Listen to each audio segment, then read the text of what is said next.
Welcome to Influential Entrepreneurs, bringing you interviews with elite business leaders and experts, sharing tips and strategies for elevating your business to the next level. Here's your host, Mike Saunders. Hello and welcome to this episode of Influential Entrepreneurs. This is Mike Saunders, the Authority Positioning Coach. Today we have back with us Don Hanifin, who's the founder of DH Retirement Solutions, and we'll be talking about guaranteed income and tax risk. Don, welcome back to the program. Thank you, Mike. I appreciate your having me here. You know, sometimes words or phrases make you feel a certain way, and just hearing the word guaranteed income, that's a great feeling. You know, I want to learn more about that. And then all of a sudden, tax risk. You know, let's balance it out with making sure we know how to deal with taxes. So I think this is a great combination. Let's start with explaining what guaranteed income is and why is it so important in financial planning and planning for retirement? Sure, Mike. Well, I guess the most important thing to remember is that we all hope to have a long, healthy retirement. And financially, we have to plan for a marathon. We have to plan for it just like it's a marathon. In fact, you know, the average American is likely going to spend 20 years in retirement. So it's been said 69% of people surveyed fear that they won't have enough, that they haven't saved enough to be able to retire. Whatever your retirement looks like to you, though, you're going to need money to support it. And the longer you live, the higher your risk of running out of money. So I always just like to start with people when I visit with them and we're talking about income planning. Okay. All of us pay our bills every month. Most of those bills, are recurring. And, you know, those are the mortgage, if you have one, utilities, auto loans, home and auto insurance. So we want to isolate those things that are recurring. We have to make sure those are actually guaranteed to be in your mailbox every month. So we want to make sure that we're offsetting with guaranteed response of money that's going to show up in your checkbook, guaranteed. Okay. There's different, I suppose, approaches to retirement income planning. Many people are comfortable with a investment portfolio and pulling 4% out of it. And you can do that, and they mix bonds in with it. And that's something, if you feel comfortable doing, that's fine.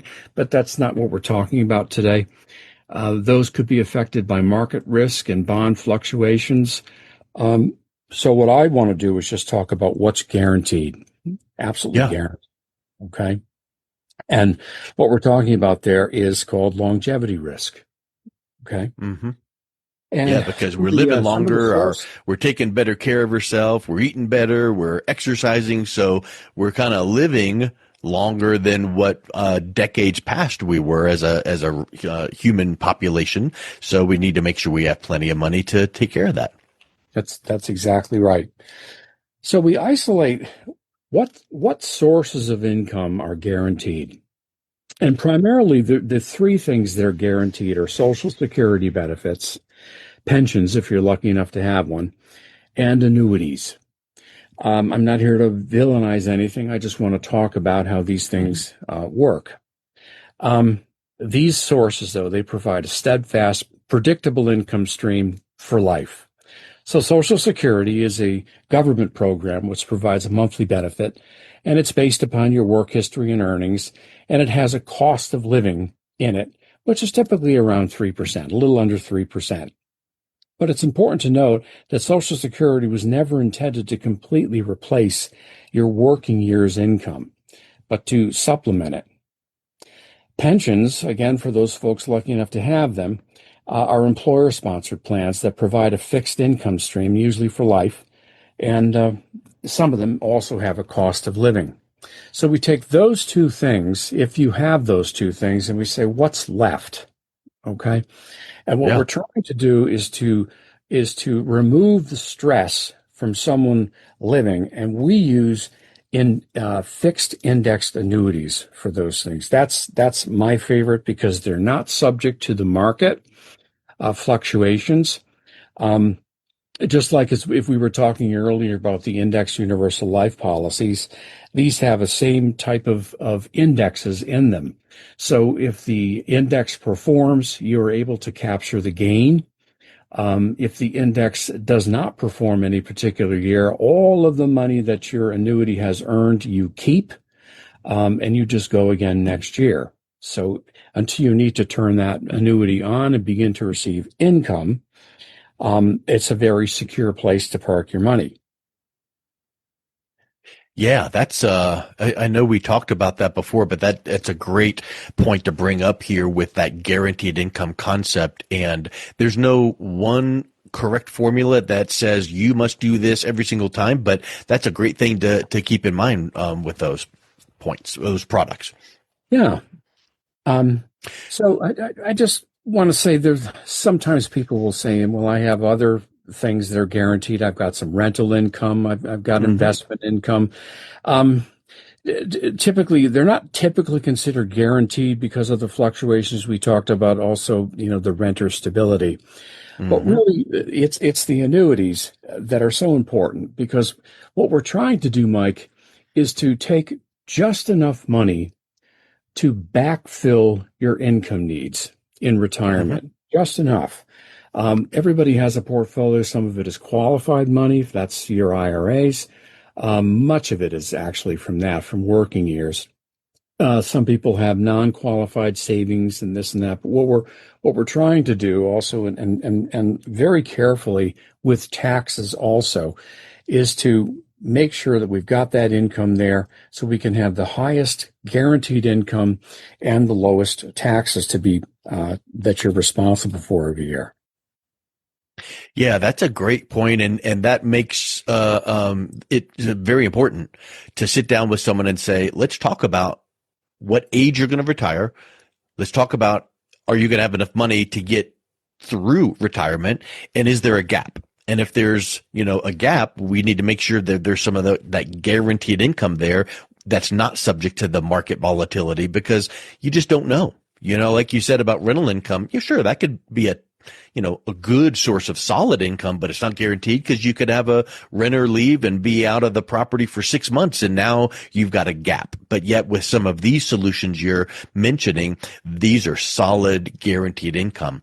Right. Where do you sit down and kind of draw out the plan with the client to help them incorporate this guaranteed income in their overall strategy? You touched on it a little bit here, but what percent, for instance, would you say, hey, at a certain age, we need to start shifting money into guaranteed income and to make sure that your overall financial strategy for retirement is solid?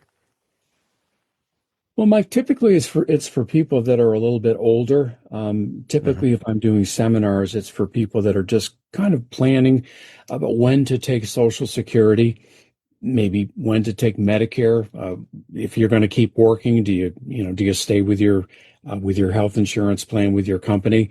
But it's in those early times where we start to talk about how much of it is to be guaranteed.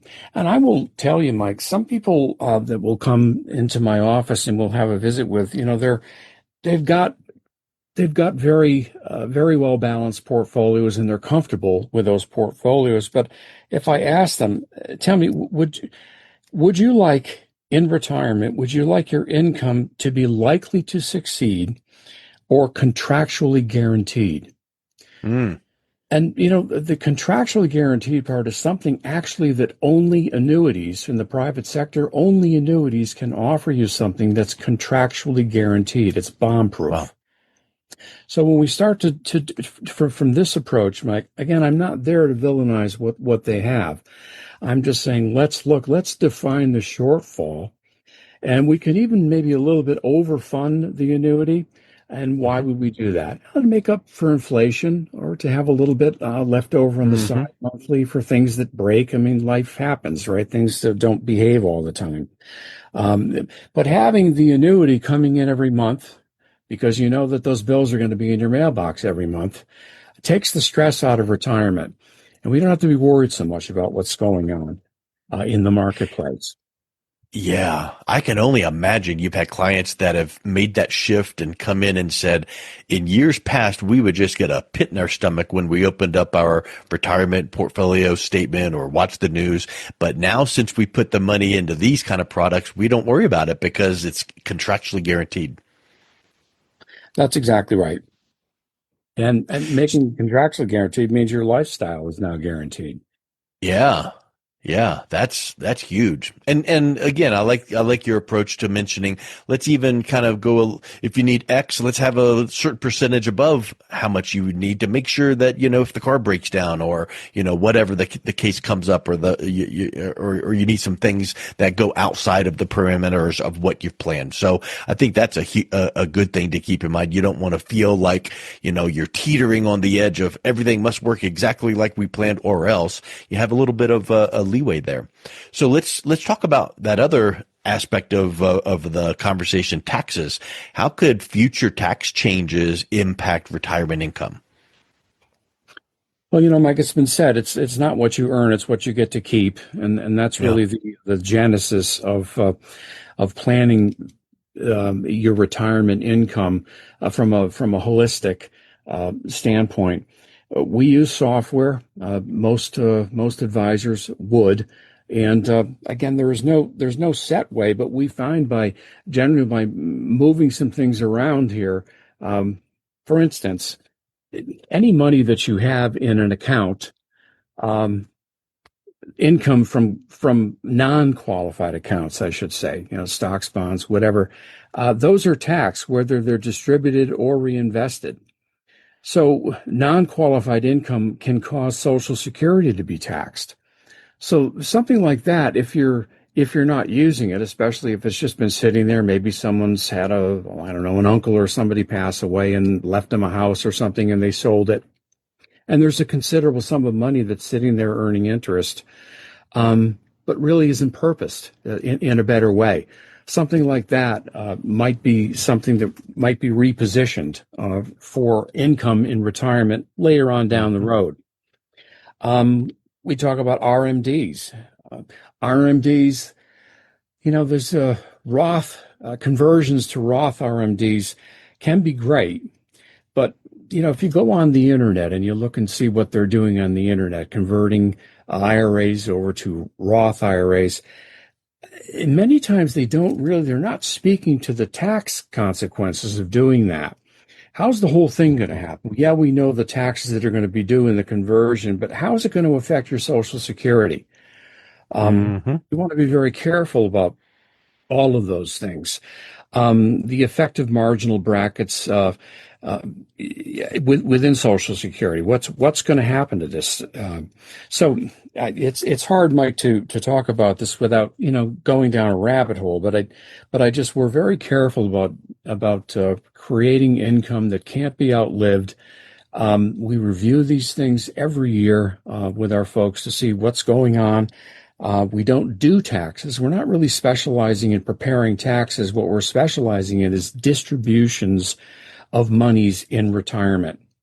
And if you Yeah. do it wrong, you end up paying more money than you need to. And Yeah. that's what we're trying to accomplish. Yeah, I think that if you were to ask 100 people, will taxes go up in the future?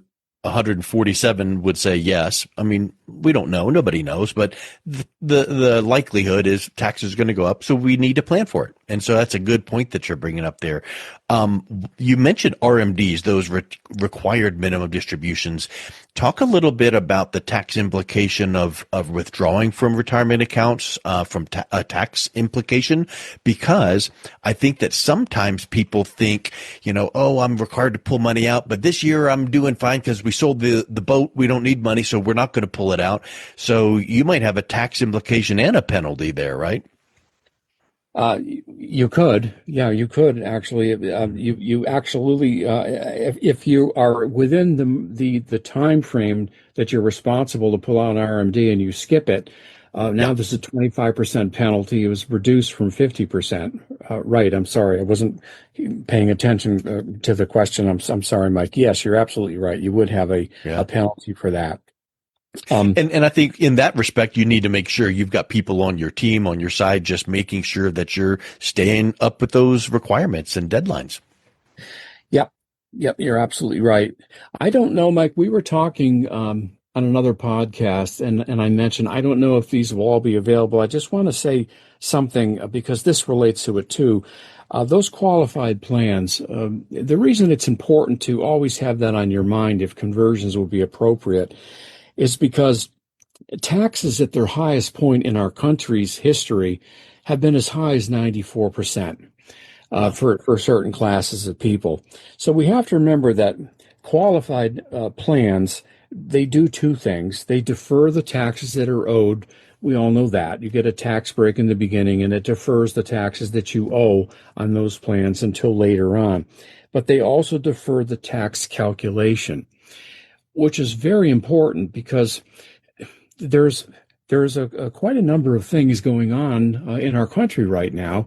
Medicaid, social programs augmenting in the country for various age groups. And if I were to ask you, do you think taxes are going to stay about the same, go down, or go up? What would you think? I would say they're heading up. Most people would agree that they're probably going to head up. So it could be argued, perhaps recklessly, that you absolutely should be converting your qualified IRAs over to Roth IRAs, but you can't just throw spaghetti at a refrigerator. There has to be a methodology in this whole thing, and so we're very careful to make sure that when we're doing that, we're doing it and taking advantage of the whole picture of everything that's going on. Yeah, that's a good point because I think a lot of times people think, oh, I've got $1 million in a 401k or an IRA, and they think they have $1 million, but they don't because it's not been taxed yet. So, they just haven't considered really the tax implications. So that's a big thing for people to keep in mind. What are some of those tax efficient strategies then? Now that we've recognized we need to address taxes, what are some of those strategies people should consider to maximize their retirement, the money they get to keep? Well, I think, Mike, it's as I mentioned before, sheltering unneeded income for non-qualified accounts is probably up at the top. We look for any type of tax credits that you can take. Doing your taxes, most people are going to use the standard deduction. That's a conversation and it's a fair question, Mike. It's hard for me to just say we should do this. We can talk about certain things, but I just wanted to make sure that everything that we did would make sense for you personally.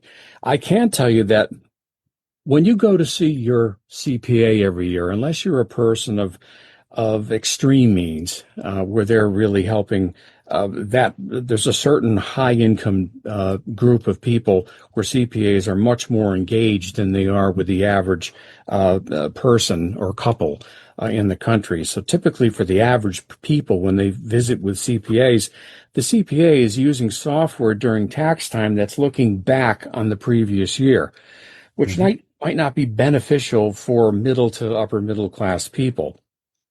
So the software that we use actually looks forward. It forecasts forward. And so we can strategize better from different accounts to see why, for instance, some people may not know that if you started your Social Security at your full retirement age, but you've got some extra money coming in right now that you didn't really anticipate having, did you know that you can stop your Social Security? A lot of people don't know that. No. You could hold off on your Social Security and let that roll up all the way up to and including the age of 70.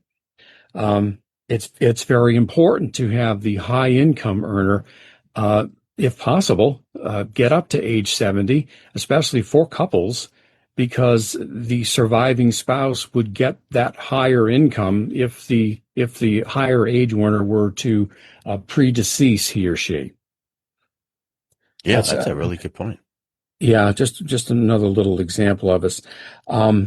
But most importantly, Mike, and I'm sorry, that's what we focus on primarily is just doing this a little bit at a time. In retirement, some of the things that you can do. We talked about Social Security. I really need to know, honestly, Mike, when people come to me, what do they have? What have they done? Did they start when they were younger? Um, Hmm. did they sell a business when they were younger? Maybe sometimes all they did over the course of the year, their whole strategy was to build a business and sell it. And now they're sitting in front of me. They just retired. The business has been sold, and they got a lump sum of money. And what do we do? That's another scenario.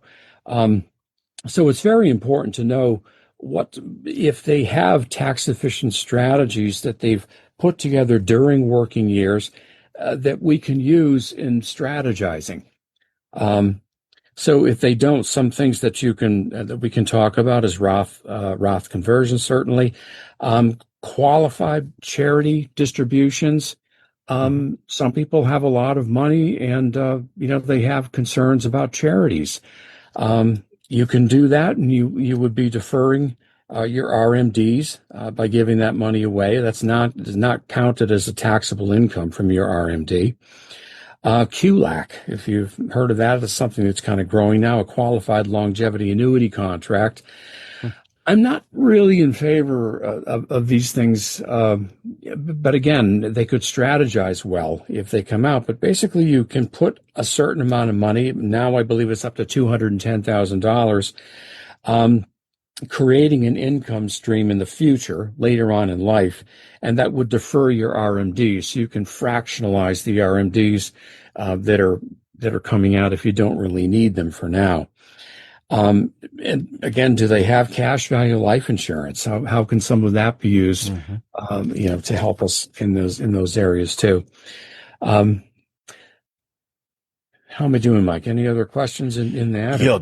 That really covered that last point there, and I think the big aha takeaway is you've got a system where you can sit down with someone and put them through an analysis and say, let Don ask the questions like, did you sell a bit? Do you have this amount? Do you have, all of these things? And then you put it together into, just like an outlook. Where are you headed? Are you going to have enough money to get to retirement, to get through retirement? And here's some pitfalls we need to be prepared for. So I think if that is something that someone is interested in, kind of having that 30,000-foot view to see what it looks like for them, they might be interested in reaching out, connecting with you. What's the best way that they can do that?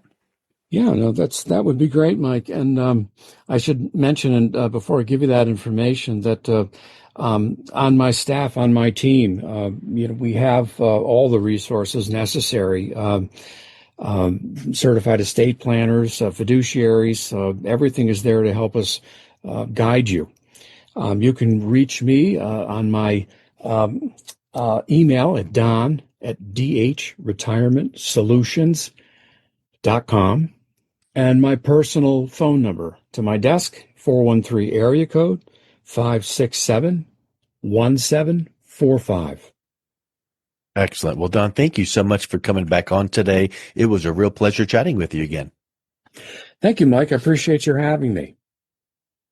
You've been listening to Influential Entrepreneurs with Mike Saunders. To learn more about the resources mentioned on today's show or listen to past episodes, visit www.influentialentrepreneurssradio.com.